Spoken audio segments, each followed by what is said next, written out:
Joe Strasser is a one-of-a-kind jazz drummer known for his distinctive sound, deep musicality, and rock-solid time.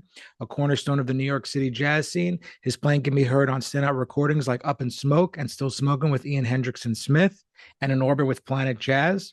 Drawing inspiration from masters like Jimmy Cobb and Philly Joe Jones, he combines a foundation and tradition with a thoroughly individual voice, making him one of the most respected and versatile drummers of his generation. And we are live. So, Joe, good to see you. Take two, right? Hi, yes, Abe. Nice to see you too. Thanks for having me. So we were just talking a little bit before we started recording, but I was really curious about coming to New York City in the '90s, and how do you think being in New York, the whole jazz scene shaped you as a musician in the beginning? Mm, mm. Um, well, uh, yeah. Let's see. We'll start in 1990. I guess I got to New York in 90 to attend the New School, and as I was mentioning before, I didn't know much about straight ahead jazz. Um, I played mostly rock and funk and like fusion growing up, and so uh, when I got to the New School, I was fortunate that I kind of fell in with a group of guys. Sam Yahel was one. We were suite mates, um, and another guy named Alex Graham, an alto player. And I would say they knew more about jazz than I did. And then uh, we uh, we became friends, and then we started hanging out with uh, some older musicians, all back slightly older. Brad Meldau was there at the time, Pete Bernstein, Larry Goldings, and so yeah, very fortunate and kind of fortuitous to have fallen into that scene. And yeah, it's just being around those guys. We listened to a lot of records and that I would not have known about. Um, I watched those guys play a lot. I got to play with them a bit too, which as you know, is like kind of the um, I mean, that's kind of the whole Megillah, really. If you can play with people who are on that level, it's like the rising tide lifting all the boats kind of thing. Yeah, well, what's interesting is that I don't think there's been a group of musicians who are all, they're in this, New York space. There's so many of them who all come in around the same time that like all the musicians you name, plus there's a lot more of them too. Yeah, Uh, yeah, and totally. I don't really think there's been another time where so many musicians cropped up who are all so influential. I mean, even looking, even now, let's say there's a bunch of musicians looking back, it won't be the same number. It seems like it was just Mm. such an amazing time. Yeah, I agree. Whatever serendipity kind of had to be in place for that to happen.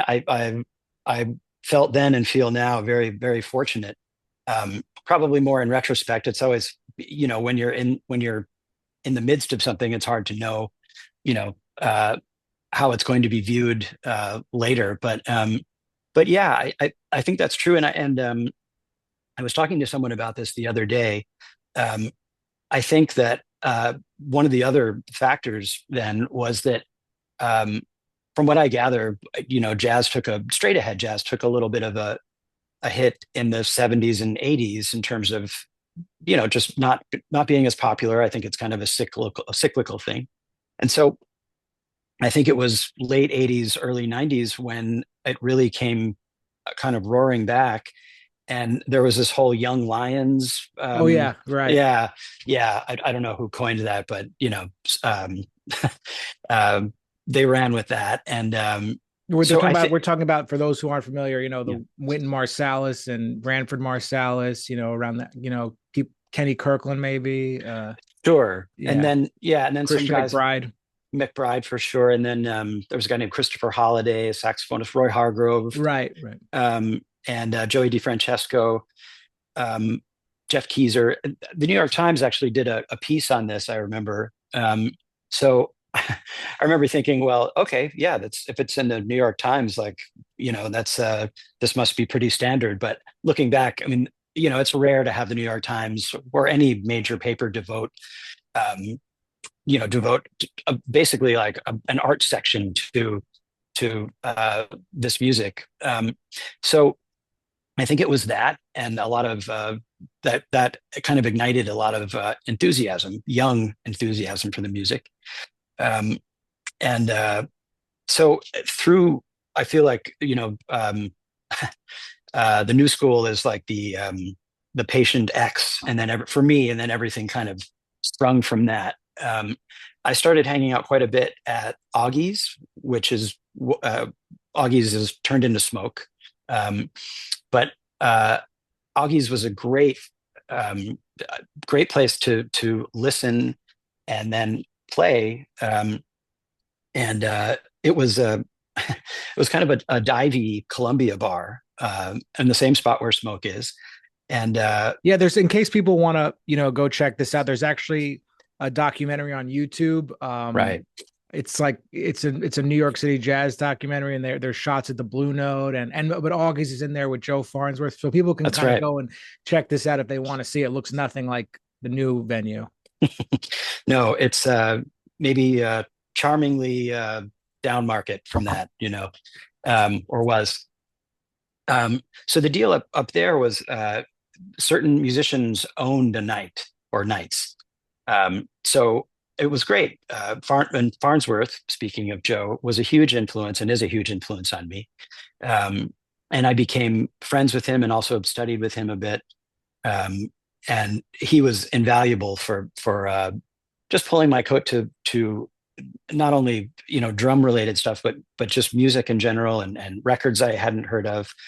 And so I used to go hear him. He had Fridays and Saturdays up there for many years, and he'd have, I mean, it was amazing the musicians that had come through. He had Cecil Payne playing with him fairly often. Cecil would take the bus up from Camden, New Jersey. Cecil was actually pretty much, he was basically blind, but he was coming up to play at Augie's. He'd stay at Joe's place over the weekend. Um, and who else? Art Taylor used to come through every now and then. I believe Max Roach came there one time. I wasn't there for that, but yeah, it was just it was an interesting confluence of what I mean, it was like a college bar that just happened to have some of the best jazz being played in New York by some incredible musicians. So um, Larry Goldings and Pete and Bill Stewart had a night up there for a long time. Um, let's see who else. Uh, yeah, just and almost anyone you can think of. Joel Fromm played there quite a bit, and let's see, yeah, Brad played there as well, um, and then ended up playing there. I subbed for Joe eventually, which was always daunting, and actually, I remember one time John Orr, the bass player, Mhm. was on the gig, and Joe never told people or that I was coming in. I just show up and I could kind of see the like look of, oh boy, who's this kid? And but I did get to play with a lot of these guys as a result, which was great. And John Orr, one of Monk's bass players, played the gig every now and then, and he was very intimidating. And he wasn't saying anything to me and wasn't really looking at me. And on the break, he said, "I have an idea." Was the first thing he said to me, and I said, "I'm all ears." He said, "On my solos, maybe just don't play." Whoa. And yeah, and I mean, I think at the time I was a little bit taken aback, but um, there was a fair amount of that. Very, these guys weren't going to sugarcoat something for you, and so looking back now, it's kind of a funny story, but you know, uh, there were kind of countless experiences like that up there, and again, just incredibly fortunate to have fallen in there, and then to be able to sub, and then I played up there Sundays and Mondays, generally with Sam Yahel, who I mentioned earlier, on organ. And we played, it was usually me and Sam, and then he'd hire either a, a third and a fourth. So we played with Pete Bernstein a fair amount up there, and Joel and Josh Redmond did it a few times. Eric Alexander, who was another huge influence and a good friend. Ryan Kaiser. So there was this whole kind of scene up there, and even on nights when people weren't playing, they'd go up, and there was there was a pretty fertile, like sitting in by invite kind of thing. It sounds like, Um, the way you're talking about this period, that this was such an important time in your life and your development. You have all these memories and stories, and now, we're over 30 years later. When you think about it, it's pretty remarkable. And mm, you have to have, a certain temperament to sustain that, career and everything, and still keep going. But these days, like, let's say in the last 5 years or so, what's exciting you the same way those days were, like what gigs or who you're mm, playing with. I'm curious about that. mm. Um, yeah, good question. Uh, well, to me, it's exciting. It's always exciting that Smalls is still around and very more vibrant than ever. Smalls was another place where I really uh, feel like I learned to play. I actually lived down the street on 10th Street when it opened. I was living with Sam, and we could play in our apartment, which was very rare, and we were playing all the time. And then Smalls opened up. It was incredible. Like we couldn't believe there was a What's jazz the club. what's the rent there now? Oh God, I stayed in that place for 18 years. It was a three bedroom duplex, and yeah, it was the last rent was 2,200. So I'm sure that was a while ago, but I have to think it's Wait, probably triple that. 2,200 total. Correct, Oh correct. wow, my God, Yeah, now, yeah, I know. gee. Yeah, yeah. So, um, and that's another part of when people ask about New York back then. I think it was a bit easier. I know it was a bit easier to be here and eke out a living as a musician, just because we divided that three ways. So, and gigs generally paid about what they pay now. Some of them, so the dollar went a lot further then, I would say. Um, but yeah, Smalls opened, and that was amazing too. So between Smalls and Augie's, there were weeks when I was playing at Smalls, three or four times, and then playing at Augie's, and it was an amazing period. Um, but you were asking me about what excites me now. Um, Definitely to see that again, Smalls is still alive and doing very well, and that Spike also opened Mesro, which is another amazing club. Um, and I just love the aesthetic there. I love the um, Mesro. I think he modeled a bit after a club called Bradley's, which was also very like an amazing place to see music, and very intimate. And I saw a lot of great music there as well. So I think to see that there's like a continuum, you know, is great. And also Mitch, who opened Smalls back when, has opened.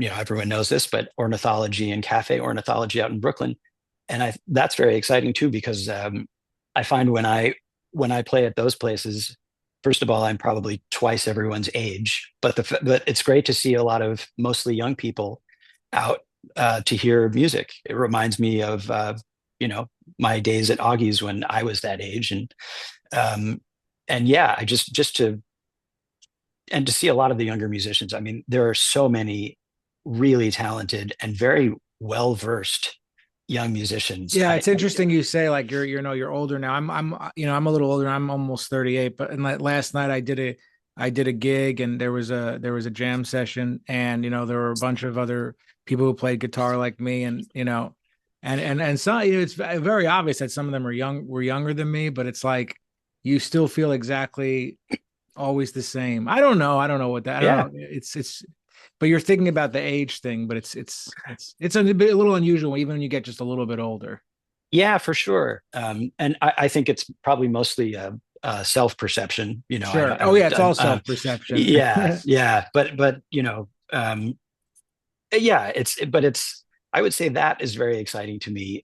That it seems like people want to come see live jazz, which is not always the case. And some audiences are more into it than others. But I think the fact that those clubs are just doing so well, and there, as I said, a lot of young musicians, many of whom I don't know, but I think for whatever reason, um, maybe jazz education starts younger or it's better. Well, they don't they have access, all the younger musicians have access to the whole world at their fingertips. They don't have to That's go to true. school. They have everything right there and then, you know, That's true. Yeah, I'm sure that has something to do with it. just the But technology, you the know. technology, yeah. But I'm amazed. I've been playing a gig that actually I is one of the more fun gigs I've done in a long time. There's a place called the 11th Street Bar that has a session every Monday night. And this is a place that Barry Harris used to come and hang out, and Leroy Williams. And um, so the guy who heads it now, Richie, is an excellent piano player. He was very close with Barry. So this place is kind of steeped in that. And I started doing the gig maybe 5 months ago. And that's been great. I get to play with some of my old friends, Joe Magnarelli, Grant Stewart, who was also my roommate at one point in that same spot I was mentioning. Um, so to get to play with those guys is fantastic. And then again, they usually open it up in the middle of the gig, and I'm amazed by just the talent and and also maturity of a lot of these young musicians. It's incredible, and really inspiring to see and play with. So yeah. Yeah, it's pretty remarkable. Do you have to do other gigs that aren't jazz just to keep all the, you know, the wheels in motion in your life, or at this point is it, you know, only jazz gigs? I'm just kind of curious if there's ever situations that come up where, you know, you have, you know, certain things you might do or not do. Yeah, for sure. I've never been solely jazz, uh, both kind of by choice and by necessity, I would say. I mean, I used to play more like club date kind of stuff. Right. I didn't decide not to do that. It just kind of I feel like I'm not as dialed in there.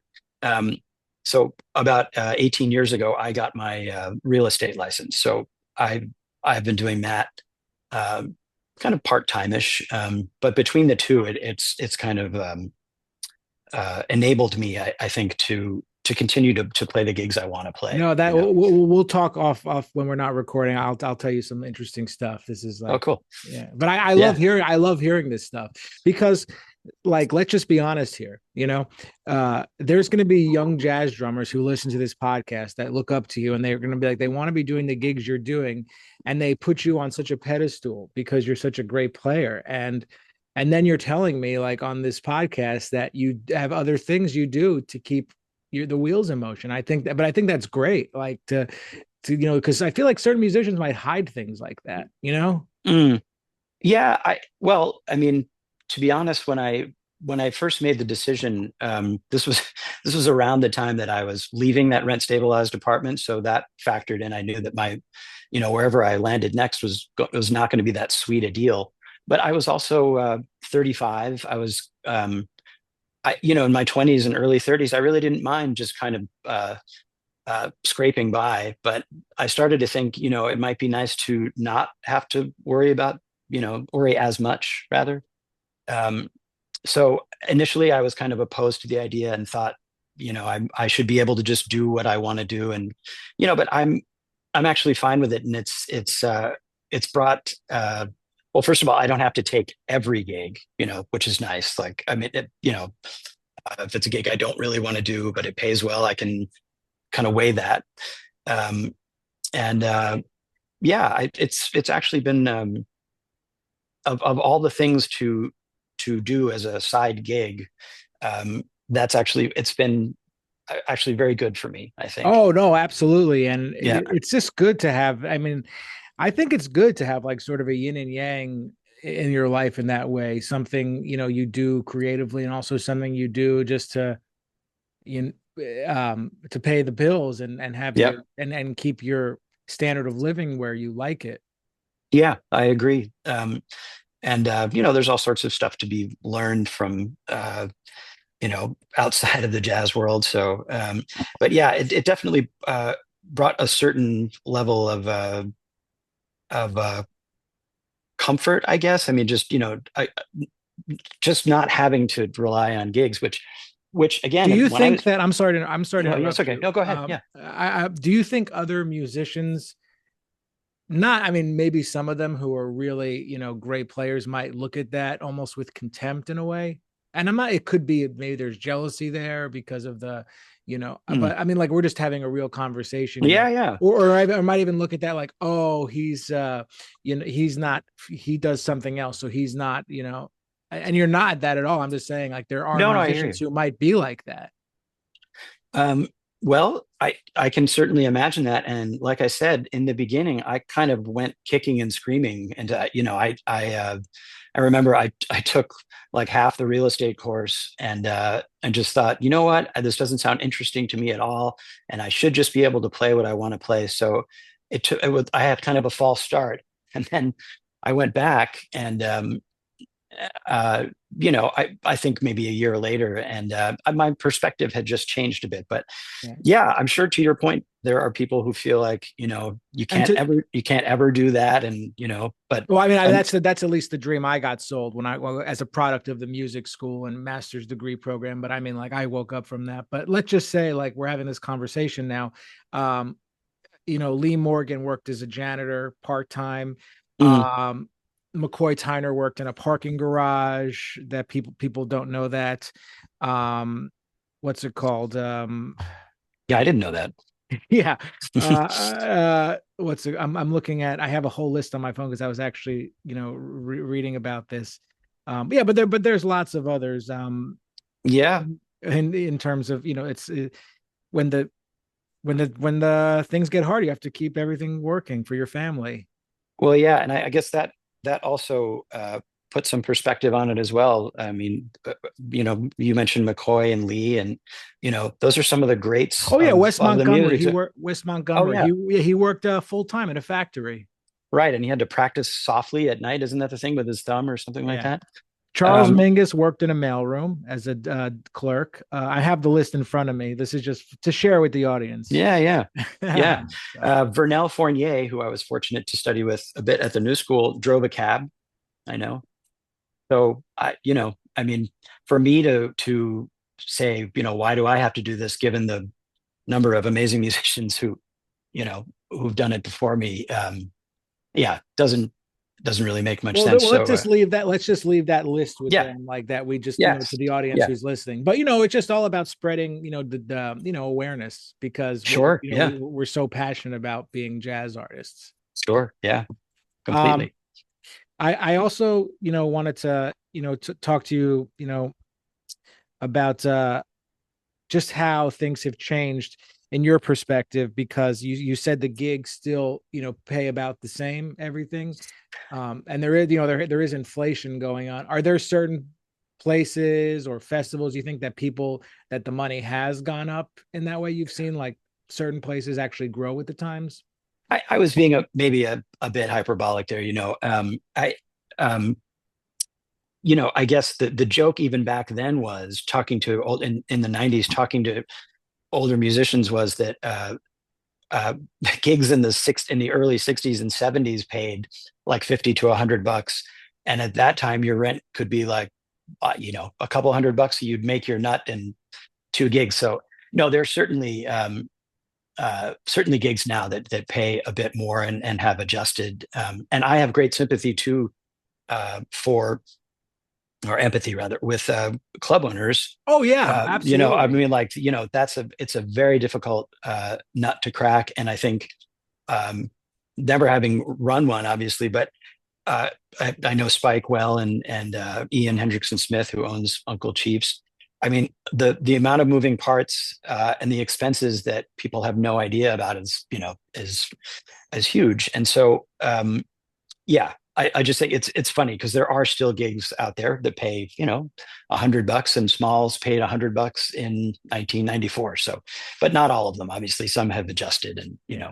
Well, yeah, that's the thing. I think people don't realize how much money it goes into to running something like that, and especially in New York City, what the rent is. Oh my God, it's crazy. Yeah, I they mean, say like people who have like famous restaurateurs have multiple locations. Like, they'd stay in New York just to keep their presence, but it's not like they're making a tremendous amount of money. I'm telling like the Gordon Ramsays. I mean, I've heard sure. that before. Yeah, very much so. Clothing stores too. I mean, it's just to keep the brand. Exactly. Yeah, totally. Yeah, so I for me, I know that it's. I mean, the margins are already tough in that business, no matter where you open up. But in New York, to your point, you're starting from an incredible amount of money you have to come up with each month, and every time that means every time you open your doors, you have to make X dollars, and so I get it. Yeah, totally. Yeah, Joe, this has been such a fun conversation yeah, and very likewise. enlightening for, a lot of people I'm sure will really enjoy this. And, thank you for your honesty and, talking about your artistry and your journey. Really appreciate it. Thanks for having me, Abe. I really appreciate it.